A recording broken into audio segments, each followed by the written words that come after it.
Tonight's show is brought to you by the Yagood Under Desk Treadmill. No excuses, just movement. Ready to reclaim your health without breaking the bank? Introducing the Yagood Under Desk Treadmill. Just $89.99, built to support up to 265 pounds and whisper quiet at under 45 decibels. Walk, jog, or run while you work with the 2.5 HP motor, remote control, and impact-absorbing belt. It's movement made easy. No gym, no excuses. Just you taking back your time, your energy, your wellness. Yagood Walking Pad, $89.99. Affordable, powerful, yours. Ordering link in the description.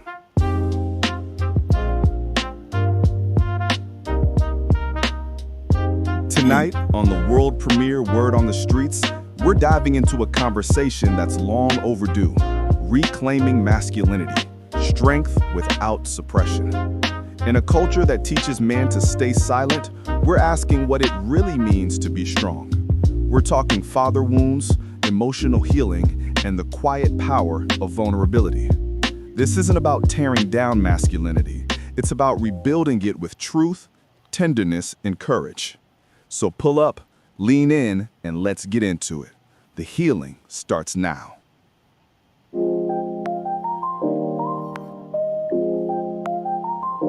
Greetings and welcome to the world premiere Word on the Streets.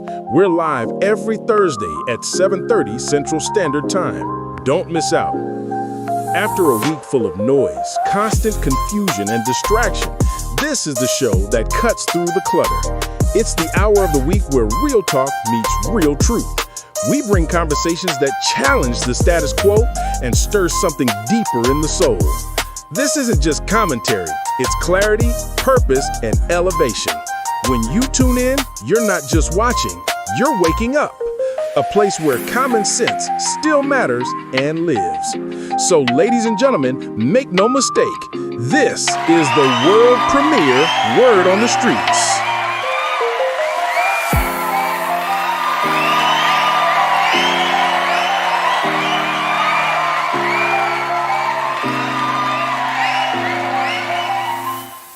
And now, ladies and gentlemen, this is the moment we've all been waiting for. Put your hearts and hands together for the man who discovered his purpose and lives it loud, Larry Extraordinaire Moulton.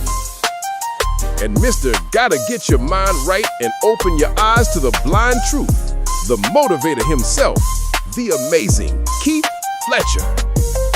And the man who brings clarity to chaos with the voice of reason you can't ignore, the one and only Mr. Vincent Craig. Make no mistake, there is no word without our host. Welcome to the movement. Welcome to the message. Welcome to the world premiere, Word on the Streets.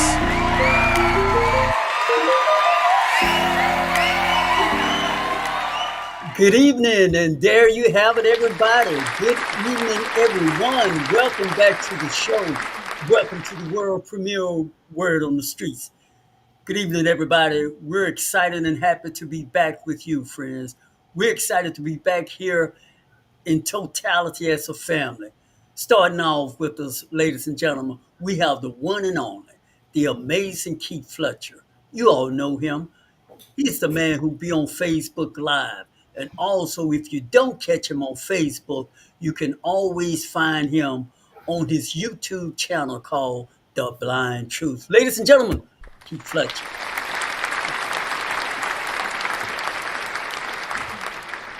And Mr. Vincent Craig. This young man, everybody, put his heart and soul in elevating young men.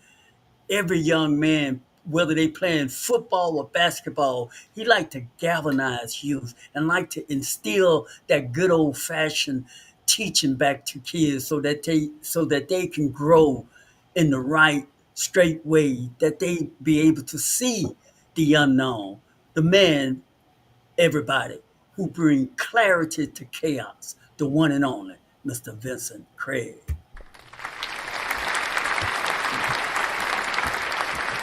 And everybody, I am happy and excited to be among two giant and, more importantly, We all three are happy to be here with you. Welcome to the world premiere Word on the Streets.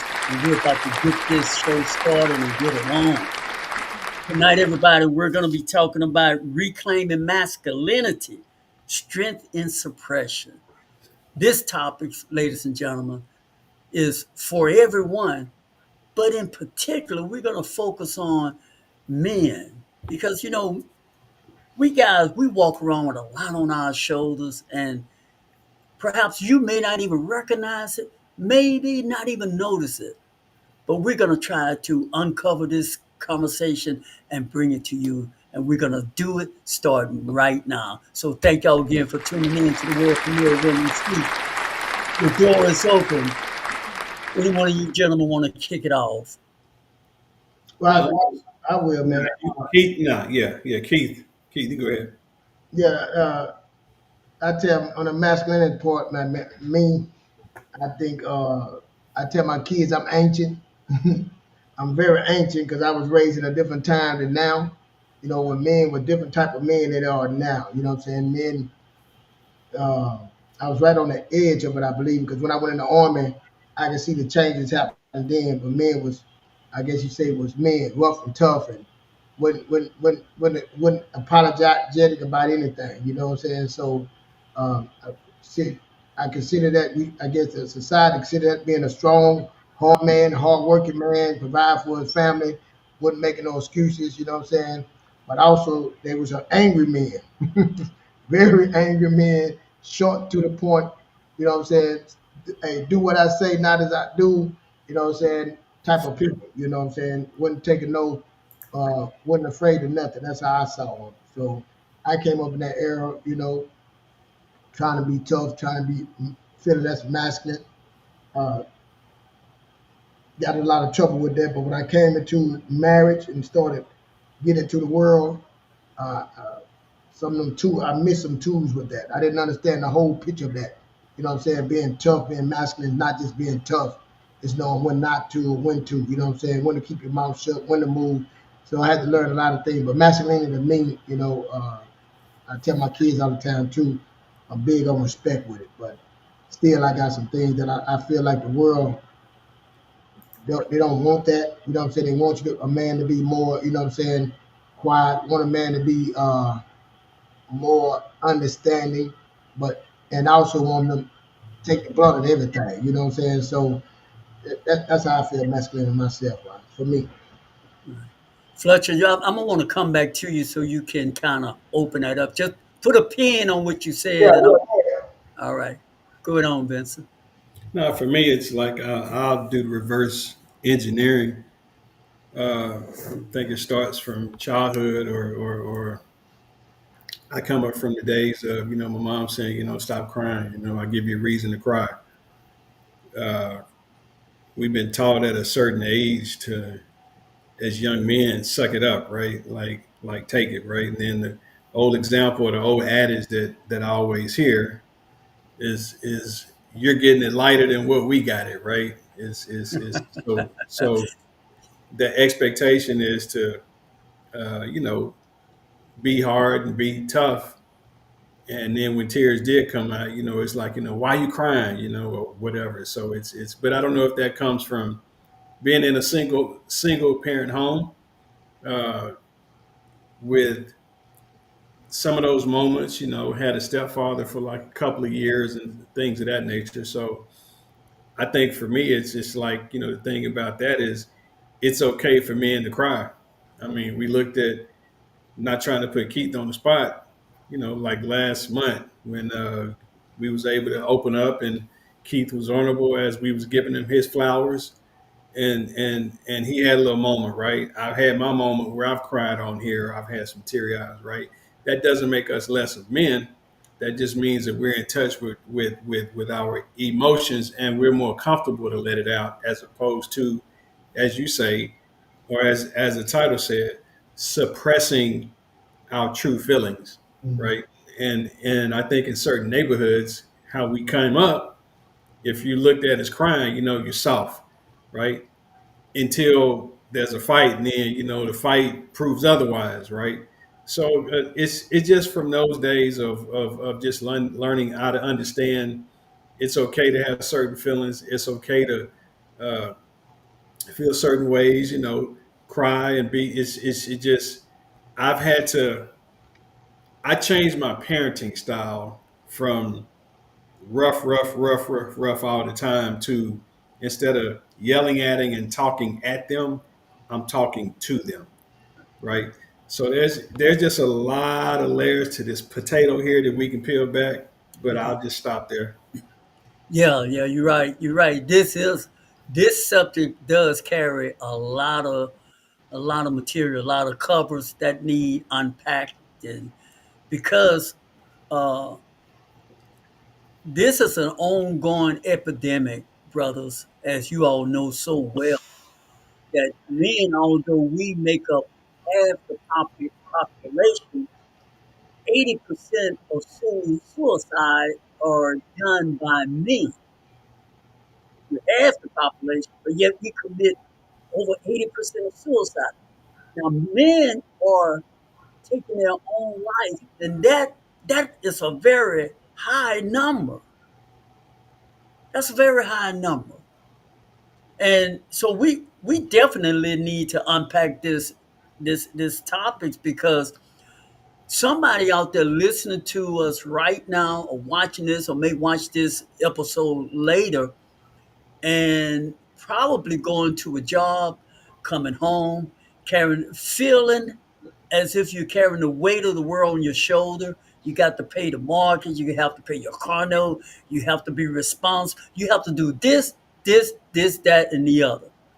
And I think, Fletcher, when we have those conversations, you say it all the time. If the ball drop, the chances are who they gonna look at. The man. Who that's right. They're gonna so and so it's not surprising to the three of us that men are taking themselves out. And so we really need to dive in this conversation. Now, Fletcher, you said when you came up to be tough, this, that, and the other. But I want you to open that up a little bit because a long life way, same for you too, Vincent, as you said, your mother gave you some nuggets, but a long life way, the three of us, we learned some things that helped us. And tonight we're gonna try to share some of the things that we learned and hopefully help somebody out there. One of the things, and you brother, y'all please add on top of this. One of the things I think that the three of us learned was how to read the room and adapt to things that was lacking in our upcoming. As Fletcher said, and I know Fletcher firsthand, he was a rough boy, fighting, boxing. Let me see, y'all know the expression, excuse my French, kicking ass and taking names or whatever, but that was who he was then. But I'm going to stop there and we're going to develop this theme. Please, Fletcher, continue. Yeah, I came, and again, times are different. Like I said, and then I came up from a neighborhood, small neighborhood, one school. We knew everybody. We grew up from kindergarten on up. But what changed me when I had to go to another school when I came to Dallas, and I'm talking about, Kimber High School. I'm talking about, it seemed like, man, the school was so big and so many people, but I had to move away from family. And I remember my dad, I got in a fight in Dallas, and my dad told me, he said, son, you ain't gonna be able to fight everybody. You know what I'm saying? And I, before I used to fight and be angry because I got my family, I got cousins. Now I'm out here in Dallas by myself, so that being tough, I couldn't do it no more. So I had to learn a different way. Like you said, I had to learn how to read the room. I had to learn how to communicate better, how to get understanding better. You know what I'm saying? I remember my dad say, you got to intimidate somebody without even saying something. It's how you look. And the crazy thing, that look stayed on my face and then my fist balled up. I wore that mask for a long time, you know what I'm saying? Because I had the area I was in, I felt I had to be that way. But I remember Extraordinaire said something to me one time. He was at a get together. I don't know if you want to tell the story, Extraordinaire. And he said something to me about he had a family member was talking and had a cookout, and the guy was talking rough, rah, rah stuff. And Extraordinaire said, man, you know you at a cookout, you ain't gotta be that dude. And I was telling a story there, that was me at all times. I was always ready. You know what I'm saying? I was always like that. I understood what that dude was. I had that mask, and I thought that's how you had to be. You know what I'm saying? But the more I started, moved to Dallas, then I went to college, then I got in the military. Don't get me wrong, some of it helped me, but it hurt me too. So I had to learn a different way of doing things. I thought that was the way of being a man.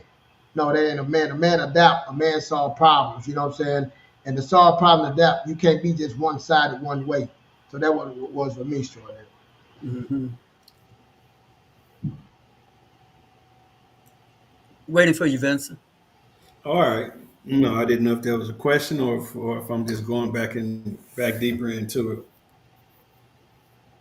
Yeah, just going like I said, I was going back deep and talking about like, because like I said, when I grew up, we had, I don't know about men, like we had old school men. I got uncles that was like, man, great uncles that was really, really hard.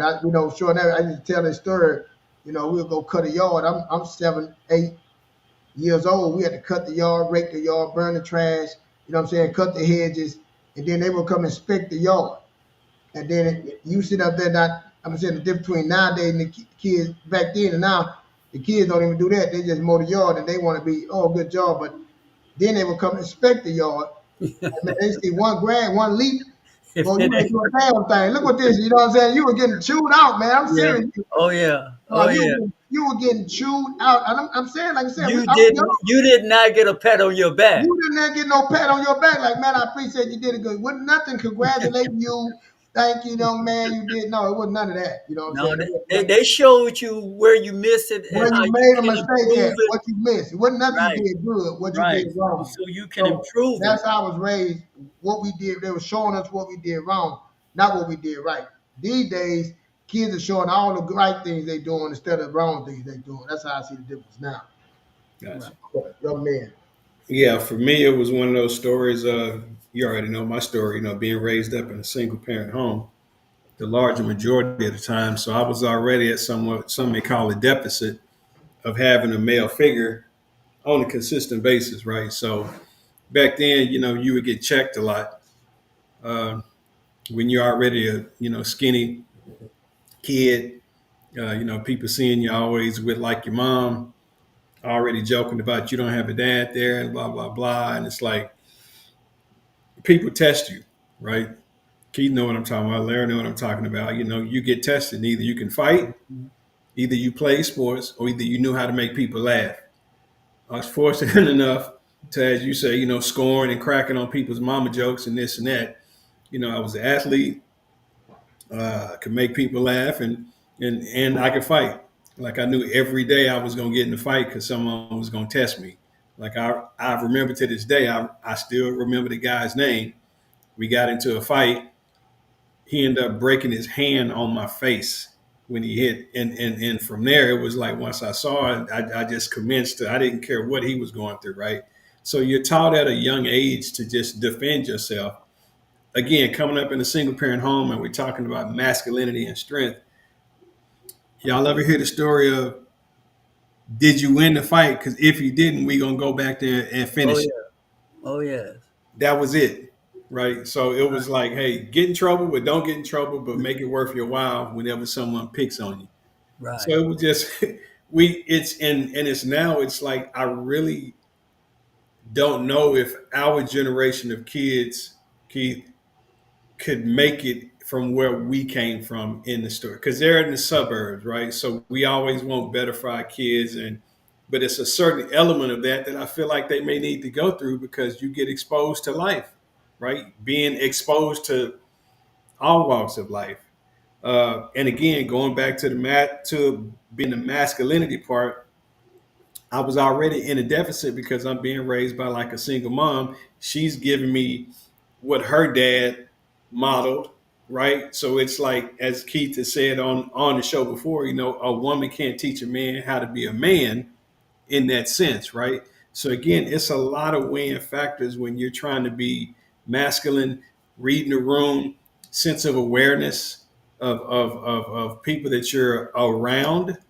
knowing your audience, right? So I still remember to this day when I was going through the divorce and I came home and my ex-wife was uh, she left and on Valentine's Day of all days Wow. came home to an empty home, looked at it, was like, man, what the hell just happened, right? Mm, Boo-hooing, crying, had to mm, hurry up and get myself together for the boys, mm, and then mm, come back, bawling, both boys mm, on my lap. I mean, put the hand on my shoulder and said, Dad, it's gonna be all right. mm. I'm bawling, right, Man. crying. Yeah, because that Nothing was wrong with that crying. that was strategically done by her, man. Yeah. So it's like at that point, I'm worried about my son seeing me cry, but at the same time, it needed to get out and they needed to see it, right? Like it's gonna be okay. So Right. You know what, gentlemen? We're gonna dive in this one way or the other because men committing suicide at a higher rate, right? So it's this unspoken thing that men have always been after yesterday, today, and will be after tomorrow, which is why men end up taking themselves out, is that money, the lack of income, wanting more income, don't have it, want more, don't know how to get it. They one way or the other, they got to have more income, and if they don't meet that threshold, it's just seemed as if they measure themselves so much by that income, that dollar. And when they can't do the things that money allow you to do in America, for some reason or others, they take themselves out. And even more wider than that, most of the men who taking themselves out are not African American, not Black Americans, white America, older men. I was shocked when I saw that the age group around 85-year old. And I dug in what can cause that. So when we see people in these nice 500,000, 1 million, $2 million home and all those automobiles, and you could get those things, but those things still cause somewhere along the line, they still have to be paid for in some form or fashion. I only can guess that money has something to do with some of this suicide that's going on out there. Of course, there are other major factors too, unfaithfulness, and just all sorts of things. But money is definitely on that top tier of causing people to take themselves out. What say you, brothers? yeah, I think with that, if you don't mind, Keith, real quick, I think the term that we're looking for also is from an old school mentality is men old school men are looked upon to be the breadwinners, right? Like that's a term that you just don't hear anymore, the breadwinners. And our mentality has always been like, hey, we gotta provide. We gotta make sure everyone's good. Like mama's role, not to stereotype anything, mama's role is to take care of the kids, take care of the house, right? The man go makes the money, go works, this and that. Right now we're living in an age of you see both parents working, two incomes coming in. In some instances, the woman is making more than the man. A lot of men can't deal with that. Again, does that air is Good point. but we're supposed to be one, right? But a lot of times it's the ego and it's the pride of, hey, she's bringing in more than me, right? And it's just like, what happened to the days of, and I get it, right? Because the old saying is, what's hers is, what's mine is ours, what's hers is hers, Yeah. right? But in reality, it's one. But a lot of people, when we lose our jobs, like I'll be honest with y'all, I semi-retired. I was didn't work for 3 months, up until like last month, right? I didn't tell you guys that, right? Again, is it a masculinity thing? Is it a pride thing? Is it a shame thing? Is it a me just getting stuff in order just to make sure my next assignment at work is the right one? I don't know, right? We all handle stuff differently, right? Was I ashamed to tell y'all that I was out of work for 3 months? Because I remember I came on here and I said, "Yeah, Keith, I was semi-retired." Keith's like, "What is that?" can you explain what that is, right? Yeah. And it was just like, I transitioned from one job to the next, but it took me 3 months. Right. Masculinity, right? That's a masculine thing. Yeah, masculinity. A lot of people just don't want to talk about it, right? Ego. Yeah. So, but for me, it was like I'm being open on this podium because someone needs to hear this. That's right. It's okay to be in those times of need because I got still people that had my back, still prayerful. Keith's probably gonna be mad at me because I didn't say nothing to him. But it's like that's just people deal with stuff differently, right? You call it shameful, call it private, call it what we want, right? But it's just an element of our masculinity that won't allow us to share that. Right. And that's part of that statistic too that is driving men to the blink of harming themselves. Most men we walk around depressed because we holding all this stuff in and we're ashamed of something that is some oftentimes out of our control, such as the example you just gave. But Fletcher, man, come on back in here and talk to us. Well, I know Vince. I already knew he was that what it was. That's why I kept saying explain that to me because I wanted him to say it. You know what I'm saying? Because I know Vince. Not and I get the shame part, I get the ego part, but I know Vince. You know what I'm saying? I know him. You know what I'm saying? So when he said, I said, come on, to myself. I knew which wasn't nothing wrong with that because you're not a bum. You never been a bum. You've always been a straight dude. Like I say, when your old lady was gone, you kept the house. We had a conversation about that, right? Like, man, you kept it together, bro. You know what I'm saying? So I would have never, I'm saying personally, I would have never thought no less than you or not, because I've seen you handle business so many times, man. So that part, like saying, but again, you got to meet a person where they at that time. You know what I'm saying? But with me, I knew it already, but it don't bother me, man, because you're my boy. You know what I'm saying? If you'd have been ready to talk to me, you know what I'm saying, and came to me, I would have never said nothing. Like, hey, man, I wish you would. Like my neighbor across the street, he came and told me too, man. He was looking down, talking about, that he about to get laid off, and I was telling him, I said, man, we all been through this. Pick your head up. We all been there. We always find a way. So.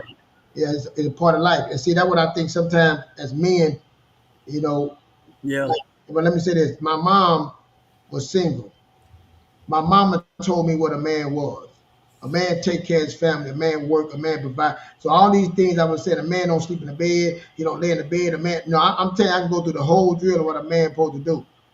So I remember, like I said, when he hit me and I couldn't do those things, I heard them same voices in my head. A man put, and I couldn't do it. It was eating me up. It was eating me up. It was making me feel less than what it was. You know what I'm saying? So I get it. You know what I'm saying? But I had to fight those spirits.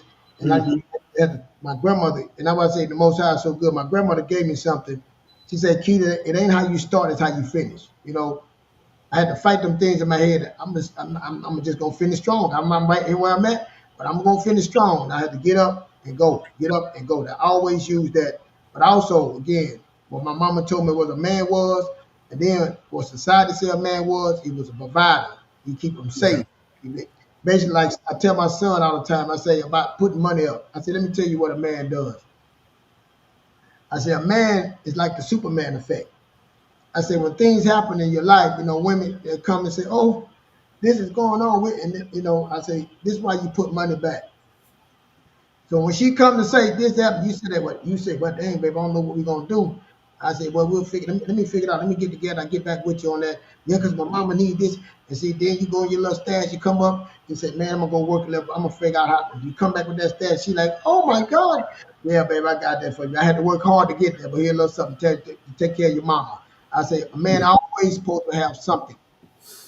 Here to solve problems. Right. I say that's what it is. You here to solve problems. No matter what that woman say, she love you and she gonna be there for you. Or that I say, I'm telling you, again, our ego, whatever's inside us, our desire, is gonna bother us that we cannot provide, we cannot do this, we can't do that. Now about the money tip, me and my wife were talking about that. Matter of fact, I got an example. I got a friend, and his wife worked, he didn't work. So my wife was saying, well, that ain't cool. He should be working. She doing this. He supposed to be the breadwinner. Now she make a high salary, a real high salary, over 200. And I said, well, it shouldn't be a problem. He at home taking care of the kids, doing the stuff and picking them up, but he's the man. I said, so let's reverse that. If he was making $200,000, some $1,000 a year, and she was at home, y'all wouldn't say nothing. There Mm. wasn't no problem with that. How No do problem. how do that make sense? Listen to what you just said. I said, he making two, that, I said, that's a way amount of money to take care of the whole household. You know what I'm Yeah. saying?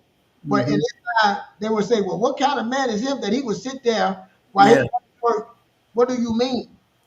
That's that extra pressure we have on us. You see what I'm saying? So let me tell you about him.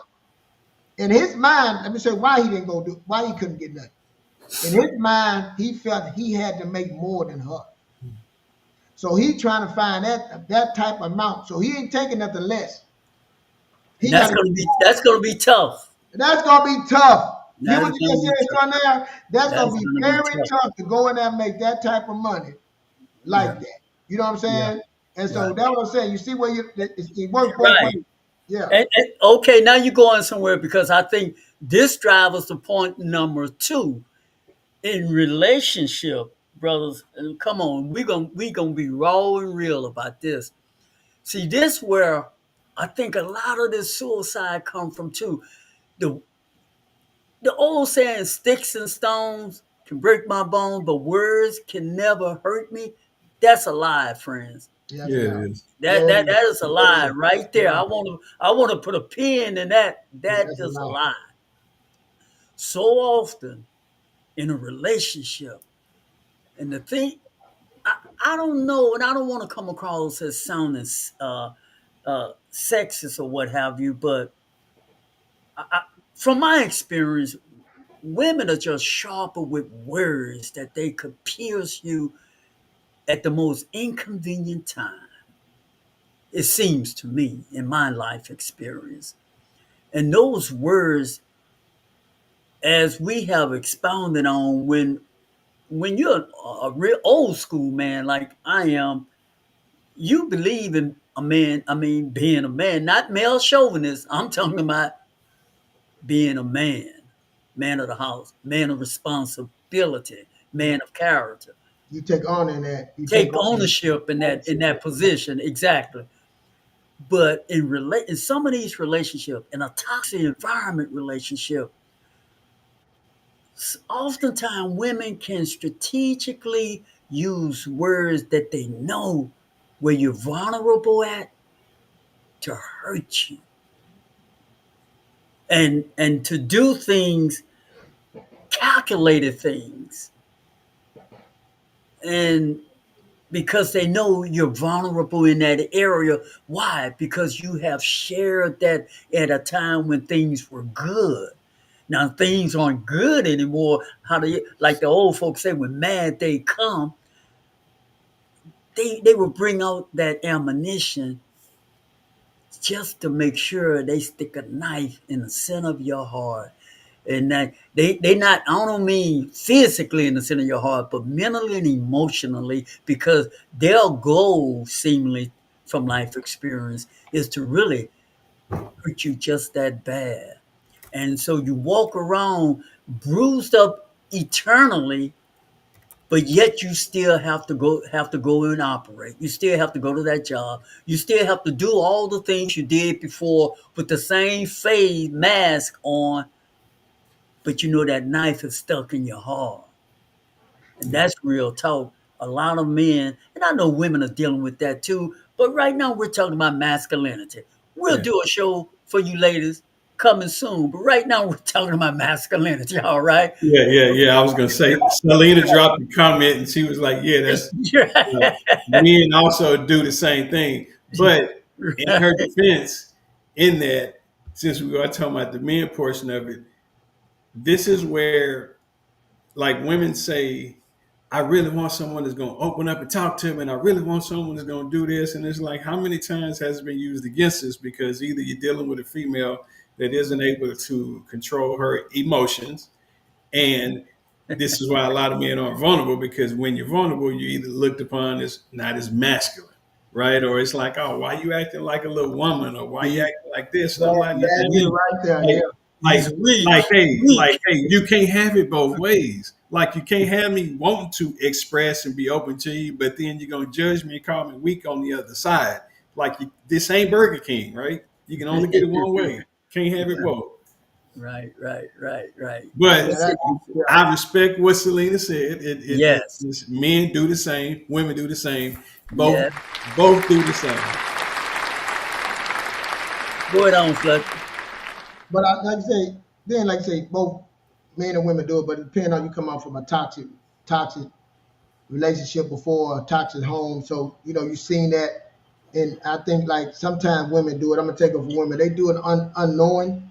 Because then they then say, well, you supposed to be the man, like you're saying. You can't take somebody talking stuff, saying that to you. But then you say, well, let me start saying something. Then now that's gonna make me feel that I can say something to you in a time. You know what I'm saying? So yeah, it's communication. That's when you got to get some help. And not with me in my relationship. And me and Selena was married. We had those battles right there. What y'all talking about? Be real talk. Cause I did it to her, and she did it very well to me. You know what I'm saying? So she was better at it than I was. Yeah, they are better at She words. better. See, but again, you know what to poke the It's bear. sharp and knife. Yeah, you poke that bear. You know what I'm Yeah, saying? y'all ever heard that term? Oh man, you cut me deep. Deep, you come to deep. You That's know it. what I'm saying? And in your mind, you trying to get over it, but you can't. You know what I'm saying? You Yeah, can't. You be yeah, trying to let it go, but it's so like I can't believe she said that. You know what I'm saying? yeah, Then it's just yeah. So with men, it's different. And like I tell women that, well, they'll say, well, he supposed to know it. He should be. What make you think he's supposed to be? You know what I'm saying?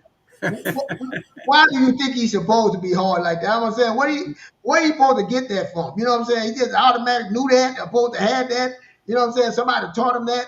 yeah. Especially if he came from a single parent home. You know what I'm saying? Right, Especially if he came from a family like if you got 10 kids, 4, 5 kids, they working all the time. So where are we gonna get that training from? You see what I'm saying? right. Come on. But on one hand, we got to admit we have placed that facade on us. Yeah. We haven't shown that crack. So they constantly want to crack you because we don't show that crack. That's But why we end up committing suicide. but like you're saying, we're not just dealing with home, we're dealing with the outside too. Exactly. That's what it is. Exactly. We got to deal with the outside stuff. Like, especially if I'm just saying me, I already got trauma, I already got trust issues. Then now I'm at work, I'm at this, and I'm trying to fight that battle to get through that trust issues, what's going on at work, and my lack of understanding, my lack of knowledge, what I'm saying, trying to provide, and then I walk in the door and I got to do the same thing, what I'm saying, with that. And I'm not saying she don't need it, but like I said again, I'm taking on the road as a provider. I'm that dude like Sean said. I'm that dude that gonna take. I'm Superman. I'm gonna take on whatever. I'm that coach when you get on that podium and they say what happened to the team. I'm taking ownership. You know what I'm saying? It was me, boss. Well, then they didn't. No, it was me. I got to be a better this. I got to be a better that. You know what I'm saying? So I'm taking all that blows. But like you said, some of them blows start piercing that armor. And when they start piercing that armor, and you trying to get that, and you like you said, you weak, and you go to that spouse or go to that girl, and you need that, and you get vulnerable, and now there you go right there. Yeah. That's open. Hey, Jesse, before you make a comment, we're going to take a short commercial break, and we're going to give. Well, first of all, we want to thank you, Selena. Keep those comments coming, and you too, Ladiana, and everyone else who out there tuning in. And if your first time, friends, y'all stay locked in because we're going to take a short commercial break. Don't go anywhere. We will be back in less than 5 minutes. So stay with us. Hang in. All right, family, now it's time to go deeper. This is the moment where we peel back the layers, challenge old thinking, and get real about what's truly holding us back and what can finally push us forward. So grab your journals, lean in, don't just listen, engage. And if something resonates with you tonight, do us a favor, subscribe, like, and share this message with someone who needs it. Because the conversation we're having, it's bigger than us. This is the world premiere, Word on the Streets. Let's talk about something real. Masculinity isn't broken. It's been boxed in. For too long, men have been taught that strength means silence, that vulnerability is weakness, and that emotions are something to hide. But here's the truth. Suppression isn't strength. It's suffering in disguise. Reclaiming masculinity means rewriting the script. It's not about becoming less of a man, it's about becoming more of a human. It's about healing father wounds, breaking generational cycles, and showing up with emotional clarity. It's about saying, I'm not okay, and knowing that that doesn't make you fragile, it makes you honest. This isn't just commentary, it's elevation. Because when men learn to feel, they learn to lead.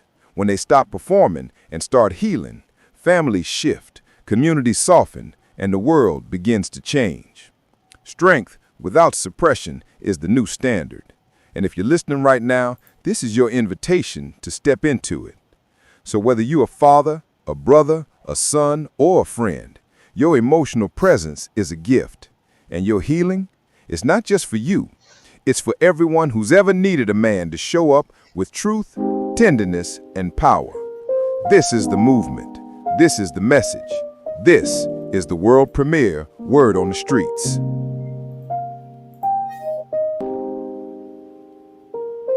Big love to everyone dropping comments in the chat. Keep them coming. Your voice matters. Now let's lock back in and lean deeper into tonight's conversation. Reclaiming masculinity, strength without suppression. This is where the healing happens, the truth hits, and the silence breaks. Let's go.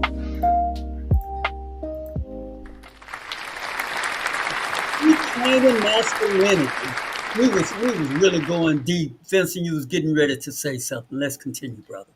Yeah, I was about to say with the how we talked about being vulnerable, right, and how it comes back to bite us, whether you're male or like a female, and when you get into those arguments with your partners, right, and I think one of the things that I had to learn, and we talked about this in our premarital class with the wife I'm with now, with my current wife, we had to have rules of engagement and understanding how to fight fair. A lot of people, because in what came up in, it was a lot of hollering and screaming, yelling and screaming, right? And everyone doesn't communicate like that. Sometimes it opens up wounds of trauma from people's past relationships where they were verbally abused, emotionally abused, and things of that nature, right? So we had to talk in the beginning of knowing the rules of engagement and knowing how to fight fair.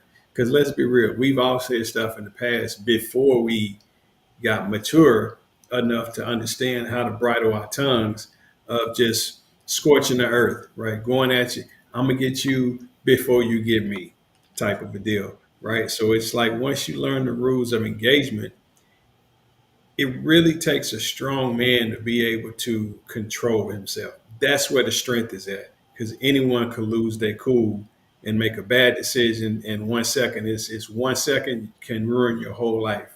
It's the ones that are most patient and understand the critical thinking of knowing the outcome of the consequences of what can happen, right? Like we can always say, once you say it, you can't take it back. So it really allows me from a manly standpoint to understand the weaker vessel, right? So and it helps me to just kind of turn it in a little bit. One thing the premarital counselor had to say to my wife, it's like you have to understand Vincent came up in a house where there was a lot of yelling and screaming and talking, and that's the norm, right? You get in your other partner's face and like, just this. Everyone's not built that way. That's not how everyone came up, right? So you got to expose that and talk about that. And as Keith said, you have to communicate that early. You got to figure out what your partner's triggers are. And then with that, you got to create a safe space for your partner. So I'm gonna scale back. I'm gonna let y'all talk. I want to before you come in, Keith. I just want to acknowledge Selena. Selena just put a excellent point on the table, and I was thinking in my head as we talk about all of these things. You know, in case anybody out there taking notes, we talked about upbringing. We're talking about money.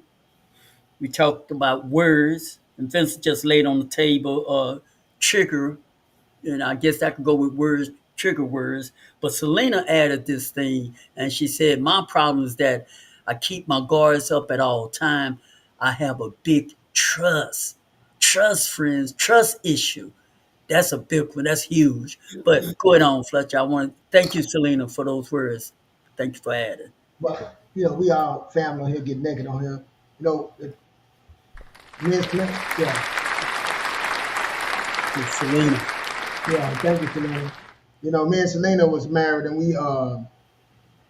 we got married young too. You know what I'm saying? And both our mothers were single mothers, and both our mothers had traumatic marriages and relationships. And when me and Selena got together, like you said, we was in the household. We saw that in the household. So when we got together, we brought that same energy and that same trauma in our household. You know what I'm saying? And it was bad for a long time. And again, when you say the masculinity of a man, when I realized it's not like said Vince says control. You have control, knowing when to, you know what I'm saying, when not to say something is more powerful than you know what I'm saying than saying something. When we're saying something, when somebody says something to you, you can turn it around and say, "No, that's not what you really mean. That's not what you mean. Let's see what's really wrong." Just to see behind, look behind the curtain. And I didn't have those skills when I was married to Selena because I was ready for war. I was ready for you hurt me, I'm gonna hurt you. You know what I'm saying? That's true. Yeah. Yeah, so it wasn't about me like why is she talking like that? Why are we like this? Why this always? We weren't trying to figure those things out. And I remember, me and I had a phone call years later. After we divorced and all that, I had to tell her, as a husband, I failed you. I said I failed you because if you were sick, I supposed to be by your bedside. You know what I'm saying? If we would needed some money, I supposed to been there for you. I say I'm playing Superman. So our communication or whatever you were going through, I should have made it read that and said, hold up, there's a problem, something is wrong here. Instead of attacking you or making her feel lesser than or whatever, what we went through. So it took a lot for me, like even for her to be on here, we had to go through a lot of healing. Because like you say, words hurt. And I said a lot of words to her that it didn't heal, probably still to this day. I tell her now, I said that I did to her to this day, because words hurt. But I try to heal that because I see as you get older, my grandmother say, when you keep living, when you learn, do better, know better, you do better. So yeah, masculinity is more about, like Bruce Lee was, how Bruce Lee used to say about control. You're not fighting, you don't have to fight every fight, you know what I'm saying? You don't have to win every battle, it's all about control. And that's what I feel masculinity is now, that I can just sit back and see somebody and I can see they hurt and I can see that it's not towards me. You know what I'm saying? Now I can say behind the curtain, then I can see, hey, how should I come into it? That's like you said, being aware, understand how to read the room, read the person. You know what I'm saying? Get my emotion and feelings out the way and really say what they, you know what I'm saying? So that's what I'm doing at my age now with masculinity now. Hmm. And friends, this is really driving exactly where we are and what we do and what we are about and what we are encouraging you to be about. And that is personal development. It's all about evolving. We all been saying the same thing. When you're in a relationship, whether it's a relationship at home with your significant other, or a relationship on the job, relationship playing sports, whatever the dynamics are, it's still incumbent upon you. I'm talking to you who's watching and listening, who's tuning in, to work on yourself. The things that used to upset you and get you emotionally all involved, that was said about you 20 years ago. 20 years later, that shouldn't be the same description of you today. But it will be if you don't take ownership to work on yourself. That's what World Premiere Word on the Street is all about. That's what The Blind Truth is all about. That's what Vincent Craig is all about. And that's what yours truly extraordinaire is all about on the conversation. And you see, Fletcher, Vincent, it's so easy to continue being that same person you always were because you're comfortable being that personality. It's a knee-jerk response. She Yep. said this, I'm a slam back at her. I'm a double down. And what that does, that make her triple down. Nonetheless, you're that same guy you were 20 years ago. Man, when you gonna change? Aren't you tired of living like that? Mentally. I mean, it's agonizing. It will make you do something really bad to yourself, as the statistics have shown. It would make you take your life out, living that same way over and over again. You friends, y'all tuning in, we want y'all to get this. Work on you. Stop pointing the finger at her, at him, at them. Work on you. Yep. Yeah, Agreed. I would say that I don't. My opinion, like this, is my opinion. I don't feel you can work on yourself. I feel you got to get somebody help. I really do believe. Yeah, whatever it takes, do I that. think what he mean by that is don't try to change other people. Change Yeah, yourself I first. know it's about self. No, I know what he's saying, but I'm just saying a lot of people will hear that because I talk to a lot of people and they really think they can heal themselves. Yeah, Oh, yeah, yeah, you know what I'm saying? I'm saying right. you Yeah, got seek professional help by you all got to means. seek professional help and get some help in this. You know what I'm saying, especially you spiraling out of control to the point. Even like you're saying, the right friend can help you, but you got to get some help and get that Yeah, and be honest with yourself. You know, like Lena yeah. said, like Selena said about trust. When you don't trust nobody else, they ain't really trusting nobody else. You don't trust yourself. That's a self thing. You're not trusting yourself because you've been lying to yourself, taking so much stuff to yourself that you don't trust yourself, and you don't trust yourself having the ability to trust somebody else. Hmm. That's what trust it is, man. Because like saying, trusting somebody else, you can see, you know what I'm saying, what you're gonna put up with, what you ain't gonna put up with, and all that. You can see it. You know what I'm saying? You can see Right. things, but obviously you're not trusting yourself to be able to see these things, to be able to let those things go. So again, that's again with self, building self up, but you might not be aware of it. And somebody on the outside looking in can see it. And that's what I'm saying. You've been used to the same person doing the same thing, and in your mind, I'm okay. You know what I'm Mm. saying? That one was me. Hey, I'm all right. You know what I'm saying? I like how I am. What do you mean? Right. You know what I'm saying? And somebody, my wife, my wife now, she just tell me all the time, nah, that ain't cool, Keith. That ain't cool. Why you think like that? Why you like that? You know what I'm saying? I'm like, dude, you always taking somebody else's side. You know what I'm saying? Why you like something wrong with me? You know what I'm saying? I'm not saying something wrong with you, but the way you think that way, and then she asked me, well, why do you think that way? What make you and see that way you got to go deep inside yourself and say, really, where did Right. I get that from? You know what I'm saying? Right. Why do I think that way? You know what I'm saying?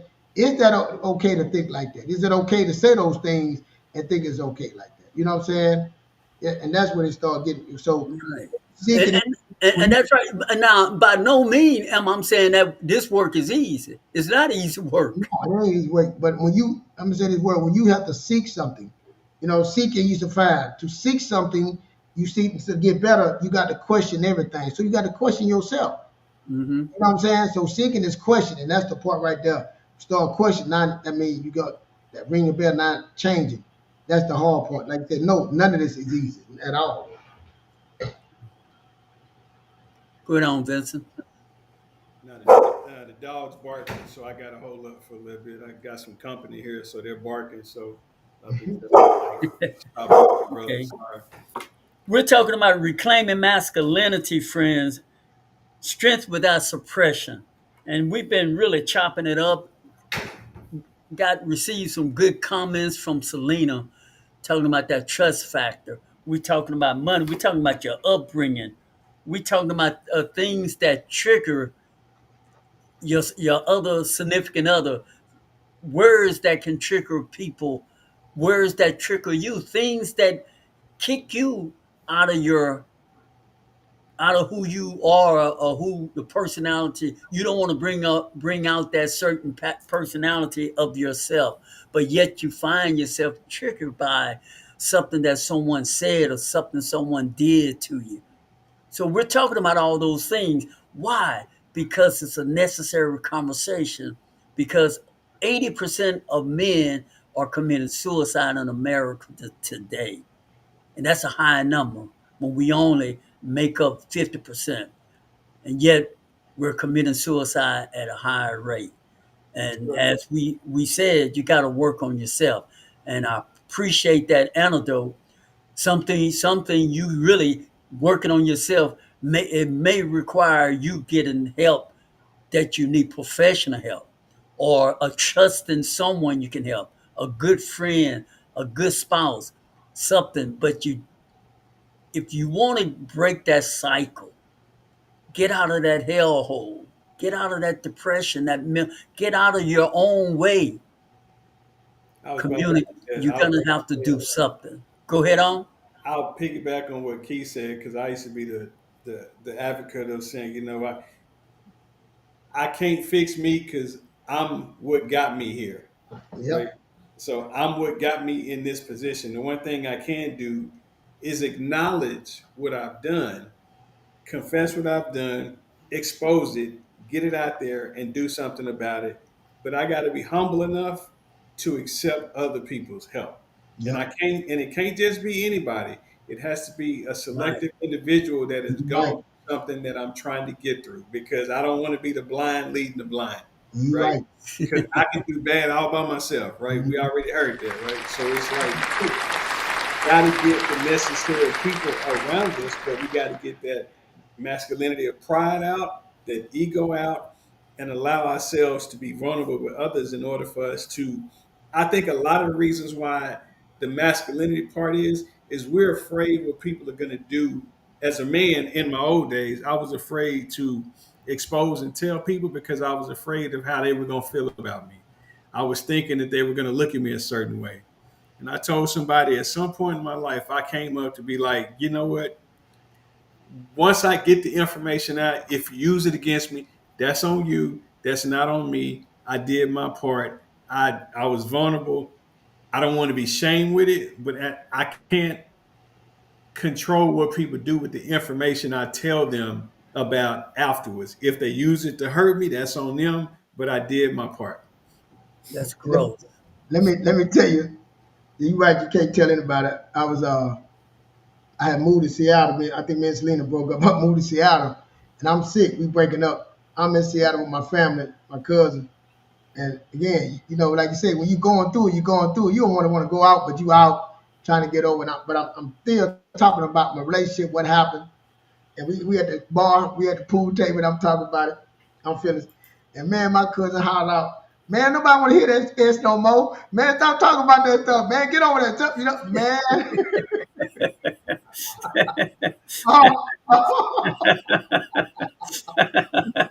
There you Hey, are bleed, no. hey, like you say, you gotta be careful who you tell your stuff Right, to, boy. right. There Yeah, you but are this with your heart in your man, hand. my heart in my hand, oh man, like I'm Right. crushed. I'm like, and Yeah, man, to this yeah, day, he still apologized to me about that. Man, I ain't know no yeah, better.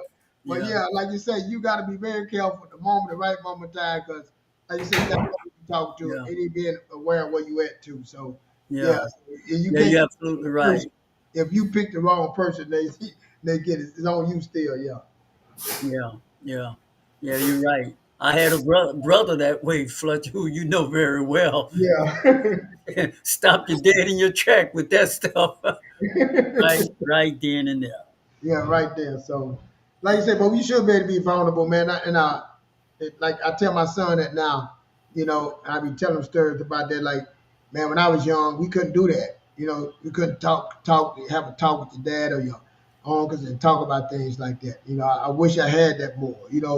And you allowed to come here, but still, it's still different when you open up to them and they got their way. You think things are gonna be different when you become. I'm gonna be different than them. But a lot of that old stuff now, showing that event, I wish I had. I wish they still had some of those things. Because a lot of those things that I thought was bad really helped me out too, made me the person I am, man. Get through this life and get through things. So a lot of stuff was good too, as being a masculine man, doing things and being as a man should be that I learned. So a lot of those things were good also. So while you at it, Fletcher, before we get out of here and then Vincent follow up. So what departing message would you like to leave that young man or that man out there tuning in, or that couple or that lady? What message would you like to leave the community on this subject matter of masculinity, or reclaiming masculinity? I'm gonna just say, let's just say a couple in a relationship. Like me and Vince talked about, going to counseling, premarital counseling, off the back. I tell my son that you're gonna get married, you need to go get some counseling, you and your girlfriend or your fiance, and letting them know y'all have one. That mean a team.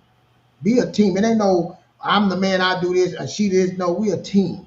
And having a team, we have goals. You know what I'm saying? We have aspirations. So sitting down, having goals, writing down, and then saying what if you want to be like that, what role do I expect you of you? What this should be? You know what I'm saying?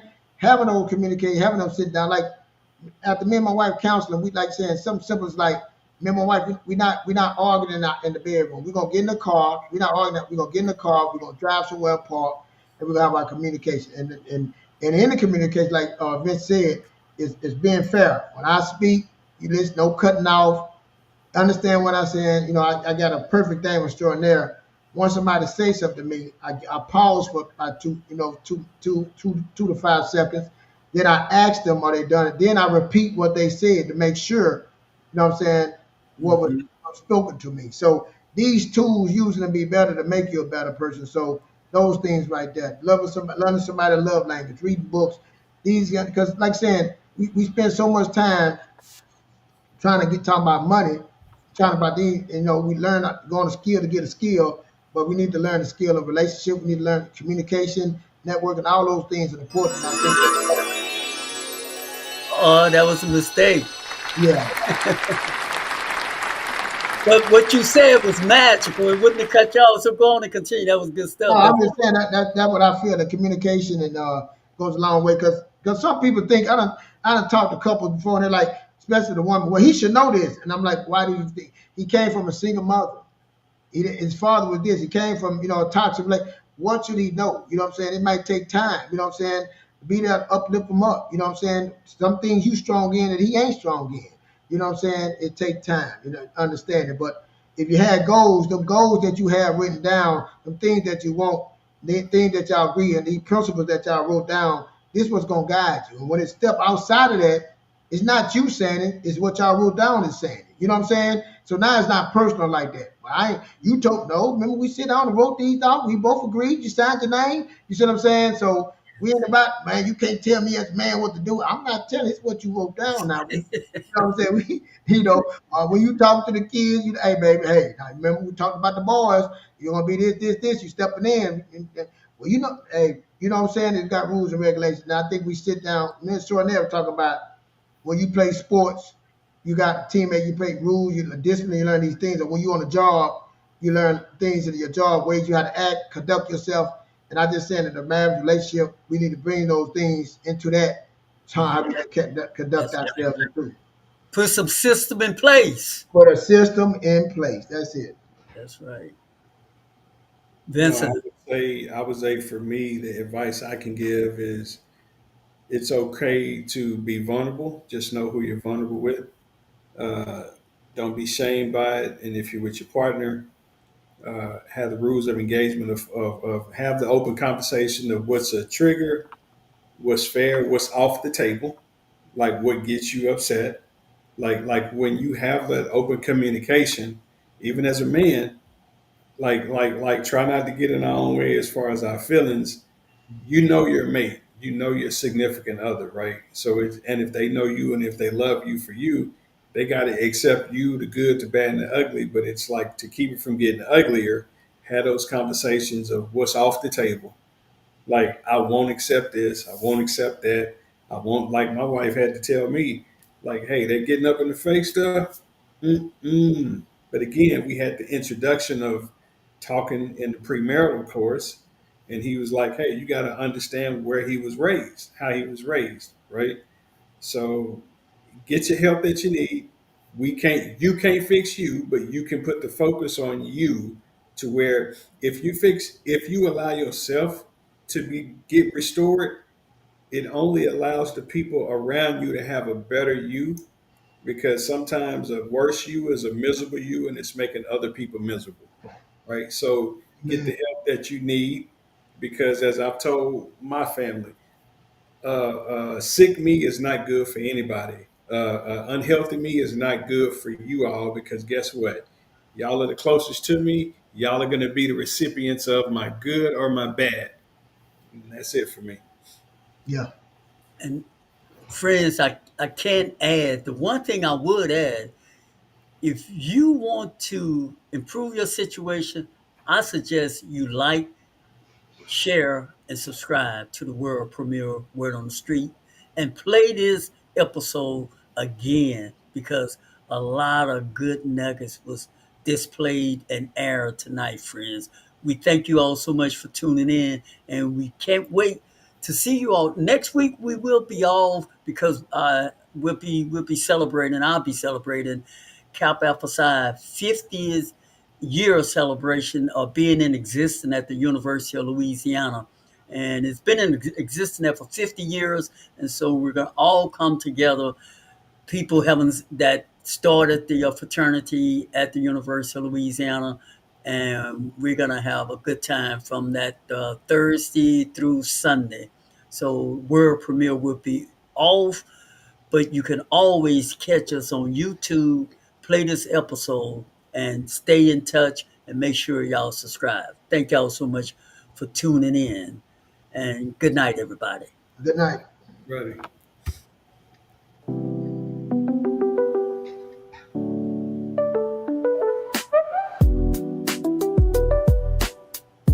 And that wraps up another powerful episode of world premiere Word on the Streets. We're live every Thursday evening at 7:30 Central Standard Time, and we'd love to have you join us again.